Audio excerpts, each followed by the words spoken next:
Alright बच्चों, अस्सलाम वालेकुम। आवाज आ रही मेरी? काइनेमेटिक्स और डायनामिक्स करेंगे आज हम, या मोस्टली काइनेमेटिक्स ही करेंगे। ग्राफ्स के क्वेश्चन से स्टार्ट करते हैं। पहला क्वेश्चन अटेम्प्ट करो, फिर उसके बाद आगे चलते हैं। ठीक है, मुझे आंसर बताओ पहले क्वेश्चन का।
ऑलराइट, आंसर मिला पहले क्वेश्चन का? कौन सा एरिया है जिससे हमारे पास डिस्टेंस आ जाएगा? अब आप ये सोच रहे होंगे कि यार ये एरिया, इसमें क्या मुश्किल है, ये एरिया है, area under the graph. Problem ये कि ऑप्शंस उन्होंने इसमें से कोई भी नहीं दिया हुआ। अगर आप ये वाला एरिया लें तो इसके अंदर एन पी टी यू ये वाला एरिया आता है, और फिर साथ में ये वाला कुछ एरिया बनता है जिसके लिए कोई लेटर्स नहीं आप दे सकते, बिकॉज यहाँ पे कोई पॉइंट है नहीं। अब उन्होंने जो पहला वाला ऑप्शन दिया हुआ है वो दिया हुआ है N P T U plus P Q S T. तो ये तो बिल्कुल भी आंसर नहीं है, पहला वाला तो गलत हो गया। उसके बाद एन पी डब्ल्यू वी ये ऑप्शन दिया हुआ है इन्होंने, प्लस VRSU। VRSU ये वाला ऑप्शन है। ये भी कहीं से मुझे आंसर नहीं लग रहा। ये दोनों, अगर ये दोनों इक्वल करें तो ये इस ट्रेपीजियम के एरिया के बराबर तो मुझे नहीं लग रहे, बट शायद क्वेश्चनेबल है, हो सकता है हो जाए, हो सकता है हो जाए। Because what we need is, पहले वाले ट्रायंगल का, नीचे वाले ट्रायंगल का पूरा वाला एरिया चाहिए और ऊपर वाले ट्रायंगल का किसी तरह आधा एरिया चाहिए। तभी जो सेकंड ऑप्शन दिया था उसमें उन्होंने आपको ये वाला और ये वाला दिया, तो एक तरह से पहले एक एक आधा ट्रायंगल दे दिया और एक पूरा ट्रायंगल दिया। हो सकता है ये सही हो जाए, बट आगे की भी चेक करते हैं ऑप्शन। NPWV सी में, और WRST ये तो बिल्कुल भी नहीं है। ये दोनों मिला के तो आपको आंसर नहीं देंगे, सो आई थिंक ये भी आपका आंसर नहीं होना चाहिए। अच्छा, लास्ट वाला चेक कर लेते हैं। PST सो ये वाला एरिया दे रहे हैं, प्लस PQS। अब ये दोनों ट्रायंगल का एरिया मिला के ऐड करें तो आपको एरिया अंडर द ग्राफ नहीं मिलेगा। तो क्लियरली जो A, C और D है वो तो क्लियरली गलत है, लेकिन जो आपका B है उसके अंदर आपको किस तरह का एरिया मिल गया था? एक ये वाला एरिया मिल गया था, NPWV ये वाला एरिया मिल गया था, आधे ट्रायंगल का एरिया, और आपको मिल गया था WRST ये वाला एरिया। तो ये बेसिकली जो रिक्वायर्ड एरिया था, एक पूरा ट्रायंगल और एक आधा ट्रायंगल, उसके बराबर फिर भी हो रहा था। तो डेफिनेटली बी आपका आंसर होगा। थोड़ा सा ट्रिकी क्वेश्चन था, सोचने के लिए आपको उन्होंने मजबूर किया, लेकिन फिर भी इतना मुश्किल नहीं है कॉन्सेप्ट स्ट्रेट फॉरवर्ड। ये वाला क्वेश्चन देख लेते हैं आज, जिसका आंसर बताएं मुझे क्या होगा।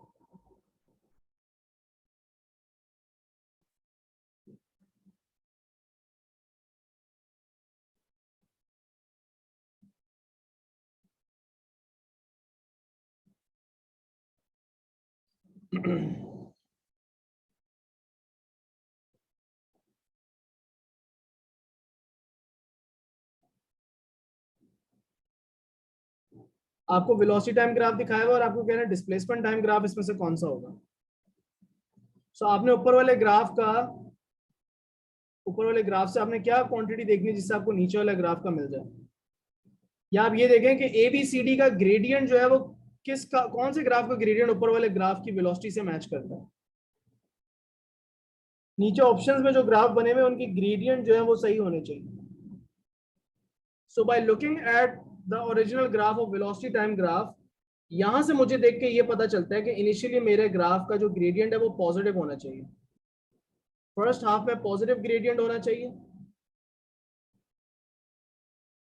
उसके साथ मुझे ये पता लग रहा है कि इनिशियली ग्रेडियंट यहां तक इंक्रीज करेगा, फिर यहां से ग्रेडियंट डिक्रीज करना चाहिए क्योंकि वेलोसिटी इंक्रीज कर रही है फिर डिक्रीज कर रही है।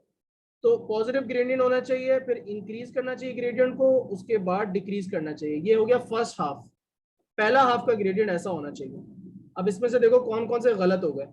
ये वाला गलत हो गया क्योंकि इसमें ग्रेडियंट यहाँ पे नेगेटिव मिल गया, मुझे नेगेटिव ग्रेडियंट नहीं चाहिए था, मुझे थ्रू आउट पॉजिटिव ग्रेडियंट चाहिए था। इसमें भी नेगेटिव ग्रेडियंट मिल गया, इसमें भी नेगेटिव ग्रेडियंट मिल गया, ये सारे ही गलत हो गए। ए आंसर होना चाहिए।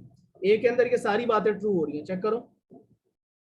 Increasing gradient through out positive है पहले हाफ में बिकॉज वेलोसिटी पॉजिटिव है, पॉजिटिव ग्रेडियंट है यहाँ तक। उसके अलावा ये देखो कि यहाँ से यहाँ तक ग्रेडियंट क्या कर रहा है, इंक्रीज कर रहा है, और फिर यहाँ से यहाँ तक ग्रेडियंट क्या कर रहा है, डिक्रीज कर रहा है। नजर आ रही है ये चीज? देखो दोबारा से रिपीट कर देता हूँ भाई। वेलोसिटी फर्स्ट हाफ में क्या है, पॉजिटिव, तो आपका ग्रेडियंट फर्स्ट हाफ में पॉजिटिव होना चाहिए। पॉजिटिव है ग्रेडियंट थ्रू आउट, ये चीज इसमें एग्री हो रही है। बाकी सब में आधा ग्रेडियंट पॉजिटिव फिर आधा नेगेटिव, आधा पॉजिटिव फिर नेगेटिव। नेगेटिव ग्रेडियंट होना ही नहीं चाहिए, पहली बात तो ये। तो पॉजिटिव ग्रेडियंट चाहिए था आपको, इस बात से भी प्रूव हो गया। दूसरी बात ये कि देखो वेलोसिटी इंक्रीज हो रही है तो ग्रेडियंट इंक्रीज करना चाहिए। इस लाइन का स्लोप देखो बढ़ रहा है, ये इंक्रीजिंग कर्व है, और फिर यहाँ पे वेलोसिटी डिक्रीज कर रही है तो यहाँ पे ग्रेडियंट को डिक्रीज करना चाहिए था, कर रहा है यहाँ पे, इसलिए ये वाला सही है। अब इसमें दूसरे वाला भी मैच होता है। यहाँ पे देखो नेगेटिव ग्रेडियंट होना चाहिए, ये देखो इसका नेगेटिव ग्रेडियंट है, नेगेटिव ग्रेडियंट है। उसके बाद यहाँ पे ग्रेडियंट को इंक्रीज करना चाहिए क्योंकि वेलोसिटी की वैल्यू बढ़ रही है, ये देखो इंक्रीजिंग ग्रेडियंट, लाइन ज्यादा स्टीप हो रही है। उसके बाद यहाँ पे डिक्रीजिंग वेलोसिटी है, टुवर्ड्स जीरो जा रही है, तो ये डिक्रीजिंग ग्रेडियंट आ गया। ये डिक्रीजिंग और डिक्रीजिंग ग्रेडियंट, और ये इंक्रीजिंग और इंक्रीजिंग ग्रेडियंट, तो ए आपका आंसर है। ऑलराइट, सिंपल कॉन्सेप्ट यूज करने के डिस्प्लेसमेंट टाइम ग्राफ का जो ग्रेडियंट होता है वो वेलोसिटी टाइम ग्राफ देता है। सो आपने सारे ग्राफ का ग्रेडियंट मैच करना था वेलोसिटी टाइम ग्राफ से। Okay, let's do this one now.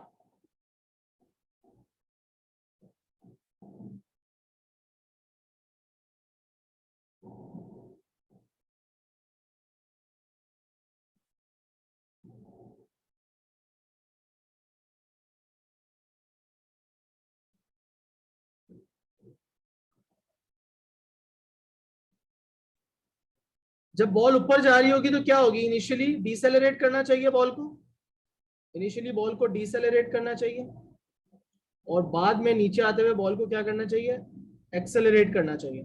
ऐसा ही है। अब किस किस सिचुएशन में बॉल आपकी जाते हुए ऊपर डिसेलरेट नहीं कर रही, यहाँ पे डिसेलरेट नहीं कर रही, यहाँ पे डिसेलरेट नहीं कर रही, यहाँ कर रही है और यहाँ कर रही है। अब आपने वेलोसिटी टाइम ग्राफ बनाना है और नीचे आते हुए बॉल को क्या करना चाहिए, नीचे आते हुए डिसेलरेट करना था, ऊपर जाते हुए डिसेलरेट कर रहा था। बॉल जब नीचे रोल डाउन करेगी तो एक्सेलरेट करेगी। यहाँ पे बॉल एक्सेलरेट, ये तो बी और डी तो चलो, बी और सी को तो हमने वैसे ही एलिमिनेट कर दिया। अब डी के अंदर देखो, डी के अंदर भी एक्सेलरेशन दिखा रहे हैं और इसके अंदर भी एक्सेलरेशन दिखा रहे हैं। फर्क सिर्फ ये है कि अब वेलोसिटी की डायरेक्शन ऑपोजिट है, वेलोसिटी की डायरेक्शन ऑपोजिट होगी, तो इसलिए नेगेटिव वेलोसिटी होना चाहिए। ये जो है ये वेलोसिटी को पॉजिटिव दिखा रहा है, इसका मतलब है कि ये ऑपोजिट डायरेक्शन को रिप्रेजेंट नहीं कर रहा, इसलिए ये बात यहाँ पे गलत हो जाती है और ये ग्राफ आपका सही नहीं है। ये वाला पार्ट, इसका ये वाला पार्ट सही बना हुआ है कि नीचे आते हुए वेलोसिटी नेगेटिव दिखानी चाहिए। थ्रू आउट एक्सेलरेशन की वैल्यू रहेगी सेम, एक्सेलरेशन या deceleration, because whenever the ball is on the slope, whether it's going down or whether it's going up, the forces acting on it remains the same, so acceleration is the same. So basically बिल्कुल इस तरह का सीधा सीधा graph बनेगा। तो ये आपका ऑप्शन ये हो जाना चाहिए। साथ साथ ऊपर वाला भी देख लो कि उसके साथ साथ नीचे वाला भी अटेम्प्ट करो, ताकि आप जरा दोनों, पिछले वाला अगर सॉल्यूशन समझना है तो सॉल्यूशन समझो, लेकिन साथ साथ नीचे वाले क्वेश्चन को भी देखो।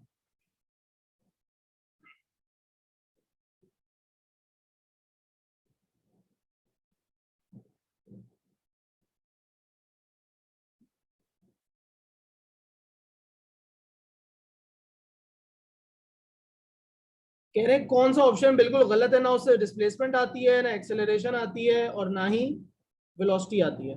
Area under the velocity time graph से डिस्प्लेसमेंट आती है, तो इसमें तो कोई गलती नहीं है, ये तो ऑप्शन बिल्कुल सही, सही लिखा है ये बात। हमें गलत ऑप्शन चूज करना है। Gradient of displacement time graph से वेलोसिटी आती है, इसमें भी कोई मसला नहीं है। Gradient of velocity time graph से एक्सेलरेशन आती है, इसमें भी कोई मसला नहीं है। Gradient of acceleration time graph से क्या आता है? कुछ भी नहीं। क्या आता है? कुछ भी नहीं, कोई क्वांटिटी नहीं आती। तो ये आपका आंसर होना चाहिए था, राइट। नॉट का बढ़िया इंपॉर्टेंट, आसान क्वेश्चन था ये वाला, तो बहुत इजी था। Let's do this one. ये अच्छा क्वेश्चन, ये थोड़ा थोड़ा ग्रेविटेशनल पोटेंशियल और काइनेटिक एनर्जी से भी रिलेटेड है।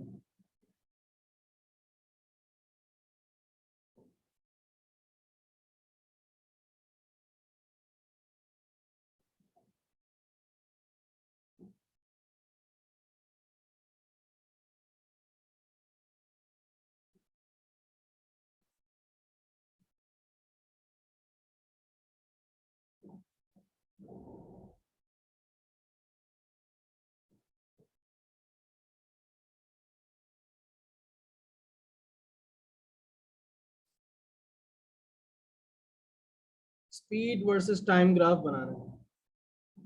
ऊपर जाते हुए स्पीड कम होनी चाहिए, डिसेलरेट करना चाहिए। यहाँ पे कांस्टेंट स्पीड होनी चाहिए, और यहाँ पे आते हुए एक्सेलरेट करना चाहिए। बट उसके अलावा एक चीज और बड़ी इंपॉर्टेंट है कि पॉइंट पी और पॉइंट पी और एस जो है वो लेवल है, right. You can see that point P and point S R on the same level. तो बॉल ने जितनी यहाँ पे ऊपर जाते हुए काइनेटिक एनर्जी लूज की और ग्रेविटेशनल पोटेंशियल एनर्जी गेन की, अब देखो फ्रिक्शनलेस स्लोप है, तो ड्यू टू फ्रिक्शन कोई एनर्जी तो लूज हो नहीं रही। तो बॉल के पास जितनी यहाँ काइनेटिक एनर्जी थी वो उसने यहाँ पे आके लूज की, फिर यहाँ पे तो ग्रेविटेशनल पोटेंशियल एनर्जी है, ना कुछ गेन हो रहा है ना कुछ लूज हो रहा है। नीचे आते हुए वापस पोटेंशियल एनर्जी लूज करके काइनेटिक एनर्जी गेन करेगा। बात यह है कि इनिशियल और फाइनल काइनेटिक एनर्जी सेम होनी चाहिए। इनिशियल काइनेटिक एनर्जी और फाइनल काइनेटिक एनर्जी इक्वल होनी चाहिए, मतलब इनिशियल स्पीड और फाइनल स्पीड सेम होनी चाहिए। इस पे आपका सिर्फ एक ही ग्राफ सही बैठ रहा है। ऊपर जाते हुए यूनिफॉर्म डिसेलरेशन है, इसमें भी है, इसमें भी है, इसमें भी है, इसमें नहीं है, ये गलत है। बीच में कांस्टेंट स्पीड है क्यू से आर, ये सही है, ये गलत है, ये सही है। ऊपर जाते हुए फिर डिसेलरेशन होनी चाहिए, इसमें भी हो रही है लेकिन इसमें भी हो रही है, लेकिन इसमें प्रॉब्लम क्या है? इसमें प्रॉब्लम ये कि फाइनल स्पीड मोर आ रही है, ये गलत, ये मसला हो गया। यहाँ पे फाइनल स्पीड और इनिशियल स्पीड सेम आ रही है, तो ए आपका आंसर होना चाहिए। आसान था ये वाला, ये इतना मुश्किल नहीं था। आगे चलते हैं।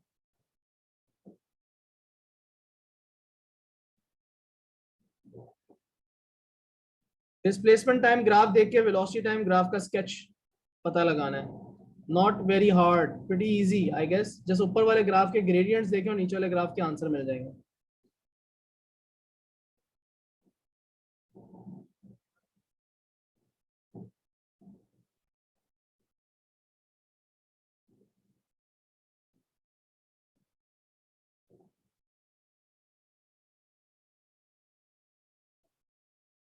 0 से 2 सेकेंड्स तक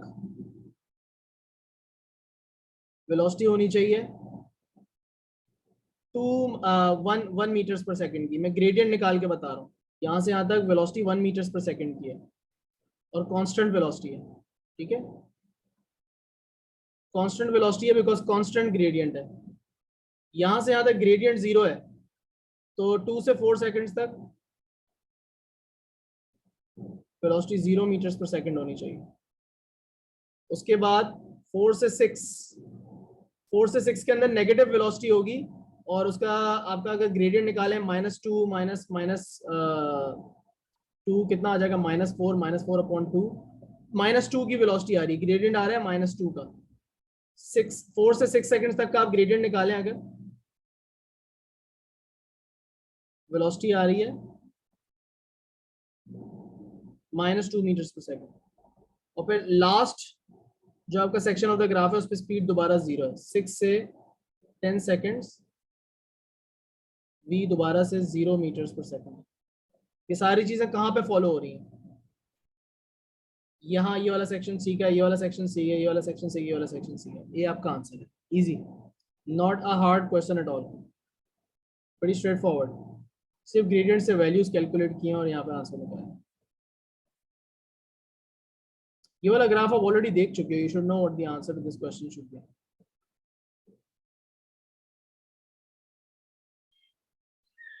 वेलोसिटी टाइम ग्राफ देखें, क्या हो रहा है यहाँ पे, डिसेलेरेशन हो रही है।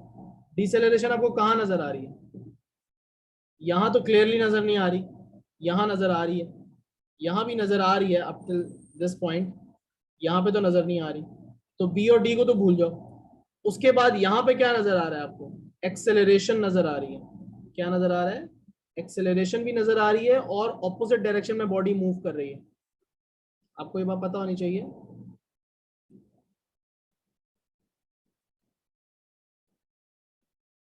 Moving in opposite direction, ball वापस आ रही है और एक्सेलरेशन हो रही है। ये दोनों पॉइंट्स कहाँ पे आपको नजर आ रहे हैं? ये तो सीधी आगे ही जाई जा रही है, तो ये तो गलत हो गया। ये देखो, ये वाली वापस आ रही है बॉडी, ये वॉल वापस आ रही है।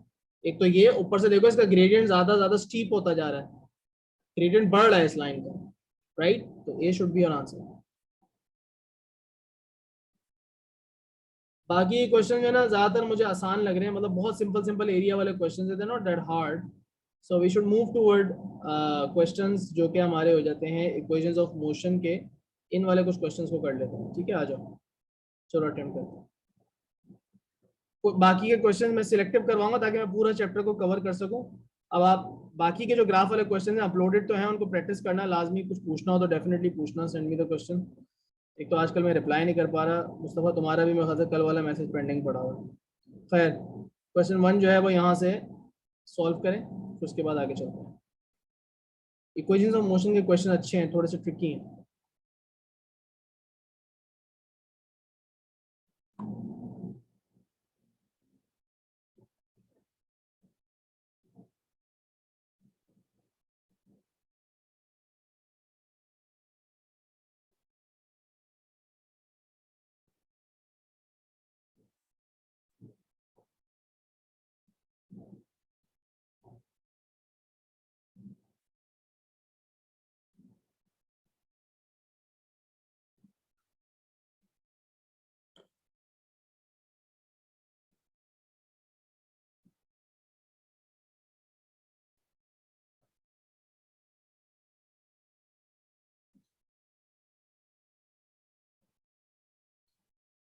इस क्वेश्चन को सॉल्व करने की बड़ी अच्छी ट्रिक है। देखो, x has to catch up with y, x has to catch up with y, इनके वेलोसिटी का डिफरेंस क्या है? वेलोसिटी डिफरेंस 10 का डिफरेंस है, तो definitely x can catch up with y because x ज्यादा तेज चल रहा है। डिस्टेंस का डिफरेंस कितना है?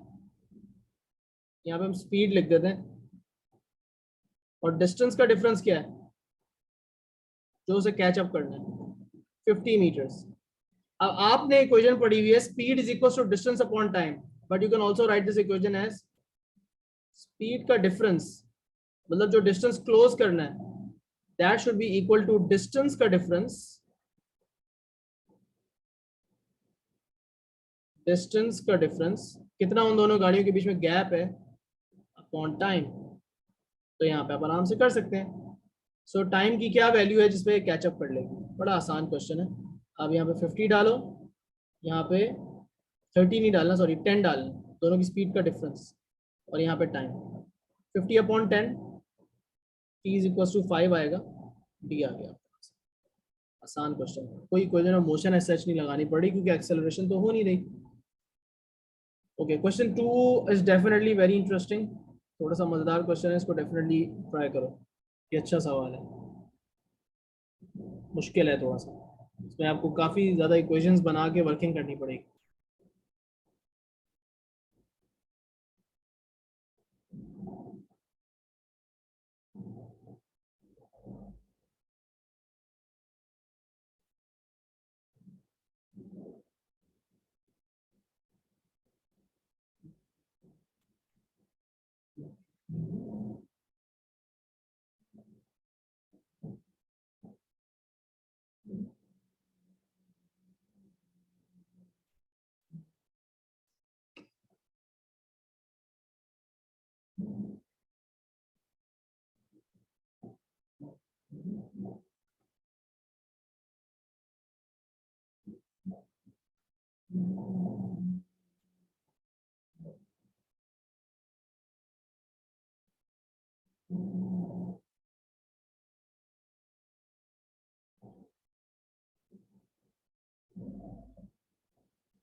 ऑलराइट, 1 मिनट और देता हूँ क्योंकि थोड़ा सा मुश्किल है, फिर उसके बाद इसको सॉल्व करें।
Alright, let's do this one. काफी टाइम दे दिया, इसने मुझे आंसर नहीं बताया। So in order that a train can stop safely, train को क्या होना है? स्टॉप होना है।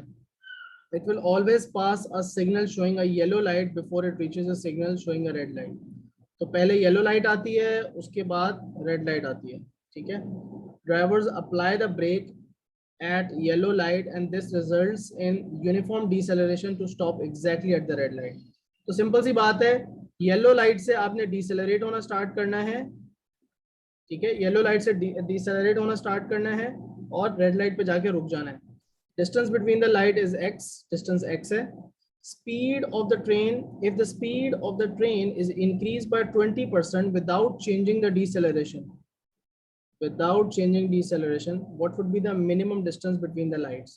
तो सवाल को समराइज करते हैं। अगर वो कह रहे हैं कि यार अगर डिसेलरेशन जो थी वो पहले अगर थी, डिसेलरेशन थी पहले डिसेलरेशन को तो चेंज नहीं कर रहे। अगर स्पीड थी पहले u, राइट, और फाइनल स्पीड थी आपकी v इज इक्वल टू 0, तो जो एक्सेलरेशन थी वो तो सेम रह रही है a, तो जो डिस्टेंस रिक्वायर्ड है वो x है। अब सवाल उनका ये, this was situation 1, now they are saying कि सिचुएशन 2 के अंदर वो कह रहे हैं कि अगर इनिशियल स्पीड है 20% ज्यादा, मतलब 1.2 u, I hope you understand 1.2 u का क्या मतलब है, 20% बढ़ा दिया मैंने इनिशियल स्पीड को। फाइनल स्पीड जो है वो तो 0 ही लानी है, डिसेलरेशन अभी भी उतनी ही होगी। तो अब जो न्यू डिस्टेंस रिक्वायर्ड है वो कितना होगा? व्हाट, सवाल बड़ा आसान है कि ये सारी इक्वेशंस, ये सारी क्वांटिटीज कौन सी इक्वेशन में फिट हो सकती है? इक्वेशंस ऑफ मोशन आपने पढ़ी हुई है, इक्वेशन ऑफ मोशन में इनको फिट करो। कौन सी इक्वेशन है जिसमें सारी चीजें फिट हो सकती हैं? V square minus u square is equal to 2as है,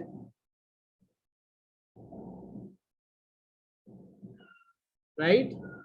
v square minus u square is equal to 2as है। अब आपने s के ऊपर एनालिसिस करना है कि s कितना ज्यादा आना चाहिए पहले के मुकाबले में। s को सब्जेक्ट बना लो, तो v आपका ऑब्वियसली आपको पता है कि 0 है, v तो 0 होना चाहिए। तो इसके बाद आपकी कहानी ये बनती है कि अगर आप s को सब्जेक्ट बनाते हो तो दैट बिकम्स एसेंशियली, अच्छा a भी नेगेटिव है, याद रखो a के साथ नेगेटिव साइन है। Can I write a negative sign over here, मतलब a की जो भी वैल्यू डलेगी वो माइनस साइन के साथ डलेगी। तो जब ये इक्वेशन सिंप्लीफाई होगी तो ये वाला माइनस साइन और ये वाला माइनस साइन कट जाएगा। I am just trying to simplify the expression and it will become u square upon 2a। अब आपका क्वेश्चन बड़ा आसान हो गया। Now you can answer the question. So look at this, u को 20% बढ़ाने से s के ऊपर क्या फर्क पड़ेगा। अब आपका क्वेश्चन बड़ा आसान हो गया। आपने एक डायरेक्ट प्रोपोर्शन का सवाल बना लिया कि s जो है वो u स्क्वायर से डायरेक्टली प्रोपोर्शनल है। s अगर u स्क्वायर से डायरेक्टली प्रोपोर्शनल है बेटा, तो अब देखो a कांस्टेंट रखा हुआ है, तो u को 20% बढ़ाने से, मतलब u को 1.2 से रिप्लेस कर दें तो s की जगह क्या आना चाहिए। अब आप लोगों ने डायरेक्ट प्रोपोर्शन में ये पढ़ा हुआ है बेटा, आप लोगों ने बात पढ़ी हुई है कि जो दो क्वांटिटीज डायरेक्टली प्रोपोर्शनल होती हैं तो उनका रेशियो कांस्टेंट होता है। मतलब आप इस तरह की एक्सप्रेशन लिख सकते हैं, S1 upon U1 is equal, sorry हाँ, S1 upon S2 is equal to U1 upon U2, इस तरह लिख सकते हैं। But remember that there is a square on the right hand side, यहाँ पे स्क्वायर है, so do not forget the square. Now let's just make the expression very simple. S1 उन्होंने कहा था x है, S2 कितना होगा ये हमें फिगर आउट करना है। U1 उन्होंने कहा कि वो U ही था, और U2 कितना है 1.2 टाइम्स बिगर देन दैट।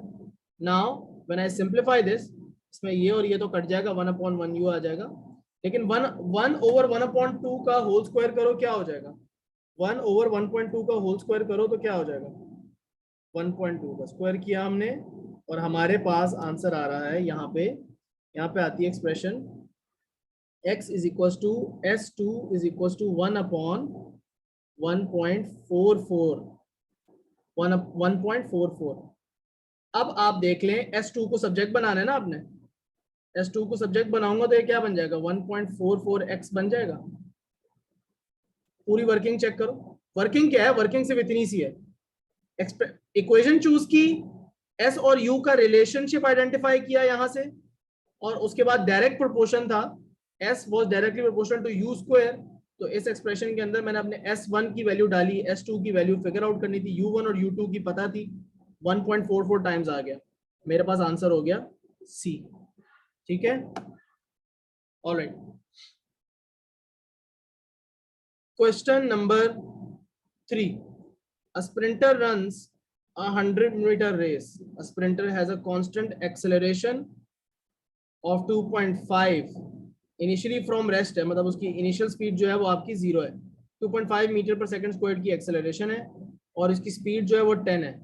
उसके बाद स्पीड जो है वो कांस्टेंट हो जाती है until the end of the race. What time does it take the sprinter to run the race, total time कितना लगेगा उसको।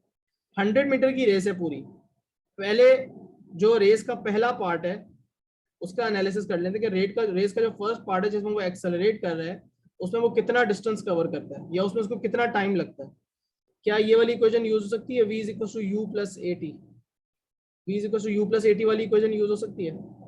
अब देखो u था उसका 0, v था उसका 10 की स्पीड रीच करनी है, एक्सेलरेशन है 2.5 की, टाइम की वैल्यू आपको निकालनी है। आपके पास आ गया उसको t1, रेस का फर्स्ट हिस्सा कंप्लीट करने में 4 सेकंड्स लग रहे हैं, so that's the first half of the race. अब हम बात करेंगे second half of the race पे। Second half of the race में हमें ये नहीं पता कि उसने डिस्टेंस कितना कवर किया first half of the race में, तो first half of the race के लिए हम डिस्टेंस भी निकाल लेते हैं कि उसने कितना डिस्टेंस कवर किया। हम यहाँ पे वाली इक्वेशन यूज कर सकते हैं, s is equal to u t plus half a t square, इसमें 1 की वैल्यू डालूंगा, t1 की। अब u तो 0 था, 1/2, एक्सेलरेशन की वैल्यू 2.5, और यहाँ टाइम की वैल्यू आ जाएगी 4 का स्क्वायर। तो जब मैं यहाँ पे कैलकुलेट करता हूँ तो मेरे पास आता है 0.5 इंटू 2.5 इंटू 4 का स्क्वायर एंड आई गेट कि उसने 20 मीटर्स कवर किए हैं। अब second half of the race पे आ जाओ, second half of the race पे आओ और देखो कि यार अब उसने कितना डिस्टेंस कवर करना है, रिमेनिंग डिस्टेंस कितना कवर करना है, ऑब्वियसली 80 मीटर्स कवर करना है। अगर उसने 80 मीटर्स कवर करने हैं बेटा, तो रिमेनिंग डिस्टेंस 80 के कवर करने के लिए उसको टाइम कितना लगेगा, इतना टाइम तो हमने रेस का निकाल लिया, बाकी और कितना टाइम लगेगा उससे हमारे पास टोटल टाइम आ जाएगा। So you can use another equation of motion. नहीं, इसमें तो बल्कि वो कांस्टेंट स्पीड से मूव कर रहा है, second half of the race में ही is going with constant speed. So 80 metres का डिस्टेंस कितनी टाइम में कवर हो जाएगा, time is equal to distance upon speed कर लो, सिंपल। और ये टाइम 2 है, second half second part of the race, और 80 मीटर्स का डिस्टेंस कवर करना है, स्पीड उसकी 10 की मेंटेन है, 8 सेकंड्स उसको और लगेंगे। It will take 8 more seconds for him. So 8 और 4 मिला के टोटल उसे 12 सेकंड्स लगेंगे बेटा रेस कंप्लीट करने में। समझ में आई बात, क्लियर हो गया? एक सेकंड देख लो वर्किंग और फिर उसके बाद आगे चलो। इसके बाद कुछ फ्री फॉल के क्वेश्चंस करते हैं।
ऑलराइट, आपने सॉल्यूशन देख लिया तो अब जरा फ्री फॉल के क्वेश्चंस करते हैं, थोड़े से फ्री फॉल के कॉन्सेप्ट्स पक्के हो जाएंगे। Let's start with this question.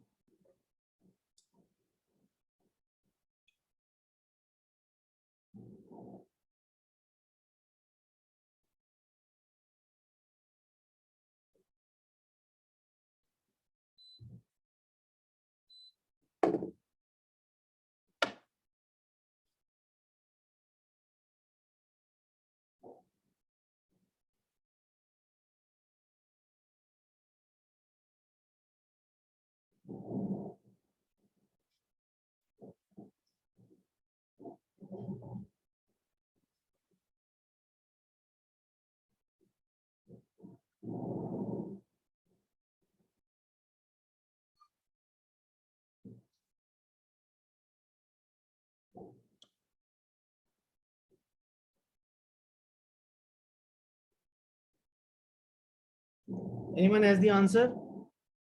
आज अटेंडेंस कितनी कम है यार, मैं ग्रुप में जरा डंडा देता हूँ आज। किसी दिन कोई आता है, किसी दिन कोई आता है। Alright, acceleration of free fall on the moon is 1.6। जी की वैल्यू मून पे 1.6 की है, कोई एटमॉस्फेयर नहीं है, इसका मतलब कोई एयर रेजिस्टेंस नहीं होगा। अब वो कह रहे हैं कि वो फेदर ड्रॉप करता है। अच्छा जी, which graph will show the variation, feather drop करे या हैमर ड्रॉप करे कोई फर्क नहीं पड़ता क्योंकि एटमॉस्फेयर नहीं है। ये वैसे आपको बात पता होनी चाहिए। Which graph shows the variation with speed versus time, graph दिखाने for the first second. First second, 1 second में कितनी एक्सेल 1 सेकंड में कितनी स्पीड गेन कर लेगा यार, ये तो बड़ा आसान सा क्वेश्चन है। एक्सेलरेशन की डेफिनेशन क्या होती है कि 1 सेकंड में स्पीड कितनी बढ़ेगी। अगर आपने फेदर को ड्रॉप किया है, उसकी इनिशियल स्पीड 0 है, उसकी फाइनल स्पीड ही आप फिगर आउट कर रहे हो ना। ग्राफ की शेप आपको पता होनी चाहिए, यूं बननी चाहिए। एक ही ग्राफ है जो इस शेप का है, बाय द वे यही आंसर होगा। लेकिन if you are wondering speed 1.6 कैसे आई, तो ये सोचो, टाइम है 1 सेकंड का, एक्सेलरेशन है 1.6 की, v is equal to u plus 80 use कर लो। 0 plus 1.6 multiply by 1 is equal to 1.6 metres पर सेकेंड। ओके, आसान क्वेश्चन था, बहुत इजी। एक्सेलरेशन, जब भी फ्री फॉल का वेलोसिटी टाइम ग्राफ बनाते हैं तो ऑब्वियसली ऐसा ही बनता है जब कोई चीज गिर रही होती है विदाउट एयर रेजिस्टेंस। अच्छा, ये क्वेश्चन है ना बड़ा ट्रिकी था वैसे, लेकिन चलो देखते हैं। इसका ना पोजीशन फिगर आउट करना जरा आसान नहीं है, थोड़ा सा और से देखते हैं। असल में वेलोसिटीज की नेगेटिव और पॉजिटिव वैल्यूज को समझना बहुत जरूरी है कि व्हाट इज पॉजिटिव का क्या मतलब है, बॉल ऊपर जा रही है या नीचे आ रही है, इस बात को समझना बहुत जरूरी है। करो क्वेश्चन, फिर मुझे बताओ, फिर आगे डिस्कस करो।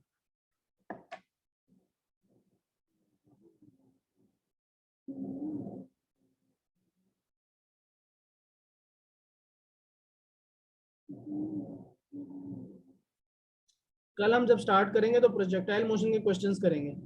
प्रोजेक्टाइल मोशन के बाद इंशाल्लाह हम न्यूटन्स लॉज के क्वेश्चंस करेंगे, मोमेंटम के क्वेश्चंस करेंगे और कोलिजन्स के क्वेश्चंस करेंगे। कल नहीं, सॉरी, जो भी नेक्स्ट क्लास होगी हमारी। उसके बाद मेरे ख्याल में ज़्यादातर लोगों को इलेक्ट्रिसिटी में प्रॉब्लम है। वैसे तो वर्क एनर्जी, पावर है, डिफॉर्मेशन है, प्रेशर के क्वेश्चंस हैं, वेव्स है, सुपरपोजिशन है, particle physics I think is easy for everyone. So ये है क्वेश्चंस। डिपेंड करता है कि आप लोगों को क्या मुश्किल लग रहा है, मुझे बता दो। अली, तुमने तो मुझे याद है बोला था प्रोजेक्टाइल मोशन का। So a ball is release from rest, ball is released from rest. इसका मतलब इनिशियल स्पीड 0 होनी चाहिए, लेकिन नीचे ड्रॉप होगी ना, विल ड्रॉप होगी। अब heart, the graph show the velocity of the ball as it bounces, bouncing varies with time. अब यहाँ पे बॉल डाउन जा रही है, तो इसका मतलब इन्होंने डाउन को पॉजिटिव लिया और अप को नेगेटिव लिया। पहली बात तो अब यही समझ में आ गई। जाहिर सी बात है, जब आपने बॉल को ड्रॉप किया तो उसकी स्पीड बढ़ेगी, वेलोसिटी, लेकिन उन्होंने डाउनवर्ड्स को पॉजिटिव कंसीडर किया। ये बात आपको समझ में आनी चाहिए। सो यहाँ पे it first hits the floor, ये उसका पहला बाउंस है। अब उनका सवाल क्या है, eight which point on the graph the ball reaches its maximum height after the first bounce. जैसे ही बॉल बाउंस करती है तो उसकी वेलोसिटी क्या होगी जब बॉल यहाँ पे बाउंस करेगी? as soon as the ball bounces, what happens? The ball then rebounds with a negative velocity, right? With a negative velocity. Ball की पॉजिटिव वेलोसिटी थी, एकदम से नेगेटिव वेलोसिटी के साथ बॉल बाउंस करेगी। Remember, upwards is negative, downwards is positive. So ball starts to go up. So then the ball, यहाँ पे ball क्या कर रही है? रीबाउंड कर रही है। Essentially at this moment the ball starts to go up.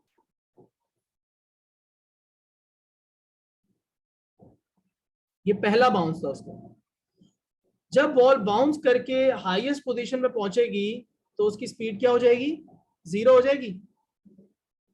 ये कौन सा पॉइंट आ रहा है? पॉइंट सी आ रहा है। So this is where the ball reaches its maximum height,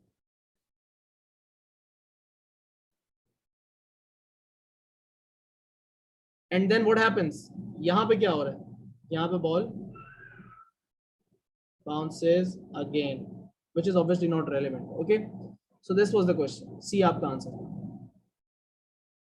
alright, करो जल्दी से, शाबाश। ये बहुत आसान क्वेश्चन है, ओनली इफ यू रियलाइज। बेटा अच्छा, मैं बता देता हूँ। ग्राफ शुरू में बॉल कहाँ जा रही है? When you drop the ball, where does it go? Mustafa, one word जवाब देना जल्दी से। When you drop the ball, where would it go? Down. And the graph starts like this. So that means के ball downward जा रही है, तो उन्होंने उसकी वेलोसिटी को पॉजिटिव बनाया। उन्होंने ऐसे नहीं बनाया, ऐसे बनाया। दैट मीन आई न्यू कि वो डाउन को पॉजिटिव ले रहे हैं। समझ गए? ग्राफ स्टार्ट पॉजिटिव वैल्यू से हो रहा है। हाँ, चलो अब ये वाला क्वेश्चन में उन्होंने वेट और मास का ग्राफ दिया है और एक्सेलरेशन ऑफ फ्री फॉल मांग रहे हैं। आपको पता है कि W is equal to mg होता है, और इस g के दो नाम होते हैं। टेक्निकली इस फॉर्मूला में जो g आप यूज कर रहे हैं उसको आप कहते हो ग्रेविटेशनल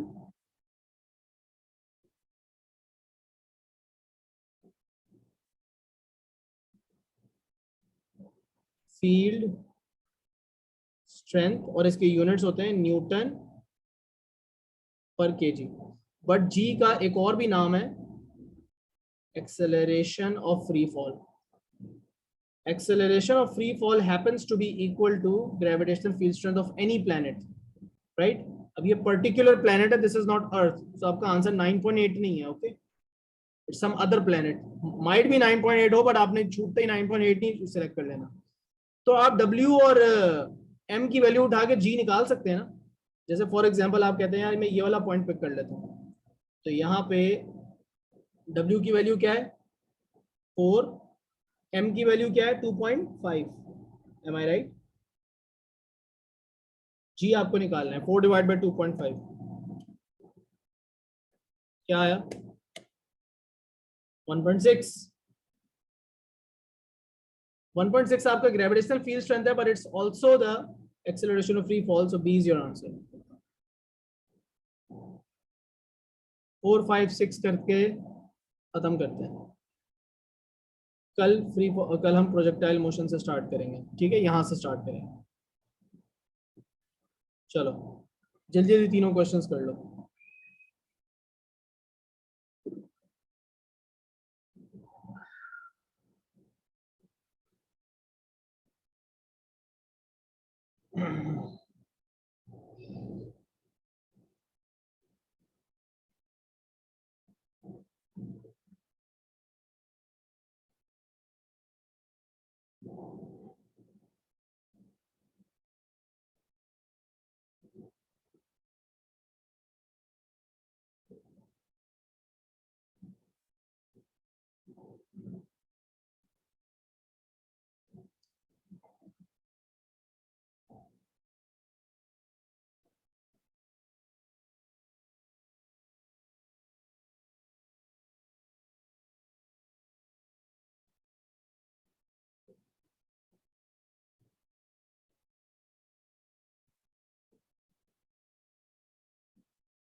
सो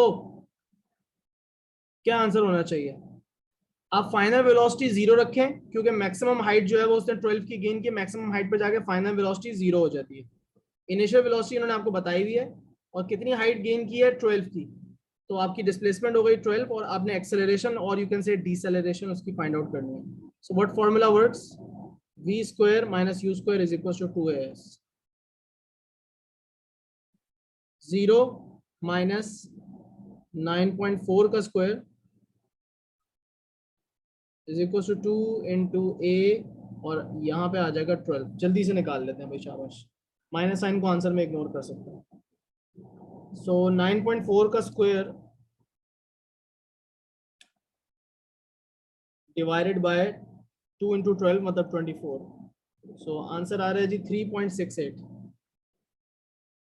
या 3.68 जो हुआ वो 3.7 हो गया. सो ये तो बी हो गया. अब आप चलें 5 पे. यार सवाल रिपीट हो रहा है, रिपीट हो रहा है भाई, सवाल रिपीट हो रहा है. सॉरी, गलती से 2 दफ़ा डाल दिया होगा, या हाँ 2 दफ़ा डाल दिया गलती से. ये 2 डिफरेंट ईयर में सवाल सेम नहीं हो सकता. आई डोंट थिंक ये सवाल रिपीट हुआ है, मैंने गलती से 2 दफ़ा डाल दिया probably. But let's go to the next question. This one, ball is thrown again upwards on the ground level. अच्छा, अब यहाँ पे बात जो है वो ये है कि इन्होंने जब कोई प्लेनेट मेंशन नहीं किया, a planet, particular planet, Mars, moon, Venus, किसी भी प्लेनेट का जब मास कोई नाम मेंशन नहीं कर रहे, या ए प्लेनेट या पर्टिकुलर प्लेनेट का वर्ड मेंशन नहीं कर रहे, और सीधी सीधी बस ग्राउंड लेवल की बात कर रहे हैं कि एक बॉल को थ्रो किया और फलानी ढिमकाना, तो कैन वी सिंपली अज्यूम कि अर्थ है, राइट? हम यहाँ पे अर्थ को अज्यूम कर लेंगे. तो इट्स सेफ टू अज्यूम कि अर्थ पे एक्सपेरिमेंट हो रहा है, और g की वैल्यू 9.81 मीटर्स पर सेकंड स्क्वायर कंसिडर की जा सकती है, राइट? ओके, मैक्सिमम हाइट कितनी हुई? 12.7 उसने गेन की. एयर रेजिस्टेंस नेग्लिजिबल है, क्योंकि इन सारे क्वेश्चन मैंने वही वाले पिक किए हैं जिसमें फ्री फॉल के अंदर एयर रेजिस्टेंस हम नेग्लिजिबल रखते हैं. Total time for which the ball is in the air. So ball ऊपर जाने का टाइम और नीचे आने का टाइम आपने टोटल निकालना है। इसको करने के दो तरीके हैं। एक तरीका तो ये है कि आप बॉल यहां से जब ऊपर जाएगी और वापस आएगी ball, when it returns to the same spot, तो उसकी डिस्प्लेसमेंट जीरो होनी चाहिए या नहीं? डिस्प्लेसमेंट जीरो होनी चाहिए। लेकिन प्रॉब्लम ये है कि इसका कोई फायदा नहीं है, क्योंकि ना आपको उसकी इनिशियल स्पीड पता होगी ना फाइनल स्पीड पता होगी। तो क्या करोगे? अब आप क्या करो कि उसका ऊपर जाने की जो हाइट है, खाली ये वाली हाइट, ये मैंने आपको बता दिया कितनी है, 12.7 मीटर्स। इस हाइट के अंदर से ऊपर जाने का टाइम निकालो, और आपको याद होना चाहिए ऊपर जाके उसकी वेलोसिटी जीरो होगी, राइट। इनिशियल वेलोसिटी आपको नहीं पता, एक्सेलरेशन आपको पता है, ऊपर जाते हुए डीसेलरेशन जो है वो, ऊपर जाते हुए डीसेलरेशन -9.81 मीटर्स पर सेकंड स्क्वायर्ड होगी, ये ऊपर जाते हुए। टाइम आपको नहीं पता, और essentially you are interested in time, you are not interested in initial velocity और anything. So what can you do? कौन सी इक्वेशन यूज कर सकते हो जिससे तुम्हारे पास सिर्फ ऊपर जाने का टाइम आ जाए? कौन सी इक्वेशन है? v is equal to u plus a t नहीं हो सकता, क्योंकि उसमें आपके पास u है। s is equal to u t plus half a t square नहीं यूज हो सकता। v square minus u square is equal to 2।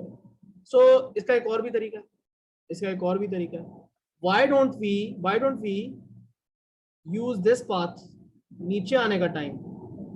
Why don't we use नीचे आने का टाइम? नीचे आते हुए गाड़ी बॉल एक्सेलरेट करेगी तो पॉजिटिव 9.81 रख लेते हैं। हाँ, नीचे आते हुए एक्सेलरेशन होगी तो पॉजिटिव 9.81 रख लेते हैं।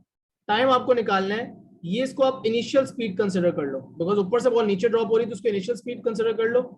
फाइनल स्पीड आपको नहीं पता, कोई मसला नहीं, गिरना तो उतना ही है 12.7। अब इसमें इंटरेस्टिंग बात ये है कि आपके पास एक ऐसी इक्वेशन है जिसमें फाइनल स्पीड की जरूरत नहीं होती। वो कौन सी है? s is equal to u t plus half a t square. इसमें से टाइम अगर तुम निकाल लो तो मेरे ख्याल से तुम्हारा आंसर आ जाएगा। सो लेट्स फाइंड आउट कि क्या टाइम आता है।